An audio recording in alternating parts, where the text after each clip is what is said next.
I'll never forget the sound of my son's terrified scream, slicing through the calm of our usually peaceful suburban neighborhood. I'd been in the backyard stringing up streamers and balloons for his birthday party when that scream froze my heart. It was the kind of sound that makes every parent drop everything and run. I sprinted around the side of the house, and when I reached the front yard, my blood went cold. There on the pavement, my 10-year-old son David was on the ground, sobbing. Hovering over him was a red-faced woman in her 50s, her hands locked tightly around the handlebars of his brand-new mountain bike, the bike I had given him not even an hour earlier. "This isn't yours. Put it down right now," I said. She shrieked, yanking the bike away as David clung to it through his tears. "I know exactly which garage you stole this from. I didn't even think." I sprinted across the lawn as David stumbled backward, her hand clearly having made contact with his shoulder. The push was unmistakable. A small crowd had already started to gather, neighbors stepping out of their homes, phones in hand. Someone muttered they'd already called 911. That woman, Brenda Kensington, the president of our homeowners association, had just laid hands on my child. She didn't know it was his birthday, she didn't care, and she had no idea that this bike meant the world to him. David had begged for that bright red mountain bike for months. He'd cut out pictures from magazines, emailed me links, even made a PowerPoint presentation explaining why this was the most responsible, life-changing gift a kid could get. So when his 10th birthday came around, I knew exactly what would make it perfect.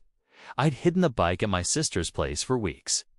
The look on David's face when he opened a tiny box with just a picture of the bike inside, it was pure joy. Worth every extra hour I'd worked to afford it. We'd brought the bike out front while setting up the backyard. David was too excited to wait, so I told him he could ride it up and down our street where I could still see him. That's when Brenda must have spotted him, and in true Brenda fashion, jumped to the worst possible conclusion. "Ma'am, take your hands off my son and his bike," I said, forcing my voice to stay calm even as fury burned in my chest. By now, several neighbors had gathered, a few recording the scene. Brenda spun around, her expression twisted with self-righteous anger. "Your son? This bike? I don't think so. The Millers just reported a bike stolen from their garage, and it looks exactly like this one. I was on my way to check on the Thompsons' unapproved garden gnomes when I caught this little thief red-handed." David looked up at me from the ground, tears streaking his cheeks. "Dad, tell her. Tell her you gave it to me for my birthday today." Before I could speak, Brenda let out a condescending laugh. "How convenient. A birthday present. So you just happened to give him a $500 bike today? All the kids around here know not to take what isn't theirs. This HOA has rules, and I enforce them." I stepped between them and helped David back to his feet. "Brenda, this is ridiculous. It's his birthday. It's our decorations in our backyard, wrapping paper in the trash, and I have the receipt for this bike in my wallet." "You're making a huge mistake," she scoffed, jabbing a finger at me. "So you're teaching your son to lie too? The apple doesn't fall far from the tree. I always knew there was something off about your family moving in here. The board should have run stricter background checks." The situation was spiraling fast. More neighbors filled the sidewalk, whispering. I recognized some of them. People who had complained before about Brenda's petty tyranny over mailbox paint colors and garbage cans left out a few minutes too long. David squeezed my hand, trembling as Brenda launched into another tirade. "I'm confiscating this bike until the rightful owner can be identified," she declared, trying to wheel it away. When David reached for it, crying, "No, it's mine," she shoved him hard enough that he fell backward again. "That was it," I snapped. "Don't you dare touch my son," I barked, stepping forward, shielding him. "What is wrong with you?" "He's a child." Brenda's face flushed even redder. "He shouldn't be resisting an HOA official. I'm doing my duty. It's his theft, plain and simple." Across the street, Mrs. Chen stepped forward, phone raised high. I've been recording this whole thing, Brenda. You just pushed a child. That's assault. Brenda's head whipped toward her, eyes wide. For a moment, she was caught off guard, but she recovered fast. I did no such thing, she snapped. He fell because he was trying to run away with stolen property. I'm the victim here, Brenda snapped, her voice sharp and indignant. That was the exact moment we all heard the sound of police sirens cutting through the chatter of the crowd. Brenda's expression morphed from furious to smug, like she thought the cavalry had arrived to back her up. Finally, she declared, her chin lifted high. Now we'll get this sorted out. You'll see what happens when people break the rules in my neighborhood. A patrol car rolled up to the curb, its lights still flashing. 2 uniformed officers stepped out, scanning the scene. A crying child, a furious woman clutching a bike, and a semicircle of neighbors filming with their phones. My pulse steadied a little when I recognized one of the officers. Officer Martinez, someone I'd seen at local community events. What's going on here? Martinez asked, his voice calm but firm as he approached. Brenda jumped in before anyone else could speak. Officer, I caught this boy stealing a bicycle from another residence. When I confronted him, his father came out and threatened me. I was simply performing my duties as HOA president to keep our neighborhood safe. I inhaled slowly, forcing myself to keep my cool. Officer Martinez, I said evenly, today is my son's 10th birthday. That bike is his birthday present for me. I have the receipt in my wallet. And at least 20 witnesses saw me give it to him this morning. This woman accosted my son without evidence, accused him of theft, and physically pushed him to the ground when he tried to explain.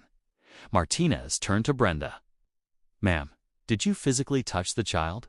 Absolutely not, she shot back. He fell while trying to keep hold of stolen property. Before I could respond, Mrs. Chen stepped forward again, steady and fearless. Officer, I recorded the entire thing, she said, handing over her phone. You can see exactly what happened, including when she pushed the boy. Martinez's frown deepened as he watched the footage. And I have the gift receipt, I added, pulling the folded slip of paper from my wallet. The date was 3 weeks ago, the day I bought the bike. I've been planning this for a month. Another neighbor raised their voice from the crowd. I saw them bring the bike home this morning. The kid was so excited, he was jumping up and down in the driveway. Martinez handed Mrs. Chen's phone back, then turned to his partner. They exchanged a brief, quiet conversation before both officers faced Brenda. Ma'am, I'm going to need you to step away from the bicycle, Martinez said, his tone now clipped and authoritative. Brenda blinked rapidly, her bravado slipping. But I'm the HOA president. This is my responsibility too. Ma'am, Martinez interrupted, his patience gone. Based on the evidence, video footage, multiple witness statements, and the owner's receipt, you physically assaulted a minor and attempted to take property under false pretenses. Brenda's jaw fell open. That's absurd. I was protecting our community. The Millers reported, we've had no reports of stolen bicycles in this area. The second officer cut in sharply. And even if we had, that wouldn't give you the authority to confront a child or seize property without proper verification. While the officer spoke with her, I knelt beside David. His cheeks were still streaked with tears, his hands clutching the handlebars like they were a lifeline. Are you okay, buddy? I asked softly. He sniffled and nodded. Is she going to take my bike, Dad? I shook my head, wrapping an arm around him. No, son. That's your bike. No one is taking it from you. The situation shifted in an instant. Brenda Kensington, Martinez announced. Place your hands behind your back. Her head jerked toward him. What? You're under arrest for assault on a minor and attempted theft. You have the right to remain silent. A collective gasp rippled through the neighborhood as Martinez read her rights. Brenda's face drained of color. This is outrageous. Do you know who I am? I'll have your badge. I'll sue this entire neighborhood. She screeched as the officers gently but firmly escorted her toward the squad car. David stared wide-eyed. "Dad, is she really getting arrested because of me?" I squeezed his shoulder. "No, buddy. She's getting arrested because of what she did. No one, no matter who they are, has the right to hurt you or take what's yours. Not even an HOA president." 3 months later, the final chapter of Brenda Kensington's self-inflicted downfall played out quietly in court. She pleaded guilty to misdemeanor assault and attempted theft. The judge handed down 6 months of probation, a $5,000 fine, mandatory anger management classes, and a restraining order requiring her to stay at least 100 feet away from our family at all times. The Cedar Ridge HOA board held an emergency session the week after her arrest. The vote to remove her was unanimous. The last time I saw her, Brenda was loading boxes into a moving truck in front of her house. She paused for just a second when our eyes met across the street. Her face was a swirl of humiliation, fury, and something like defeat. She didn't say a word, just turned and disappeared inside, slamming the door behind her. And for the first time in years, our street felt quiet again.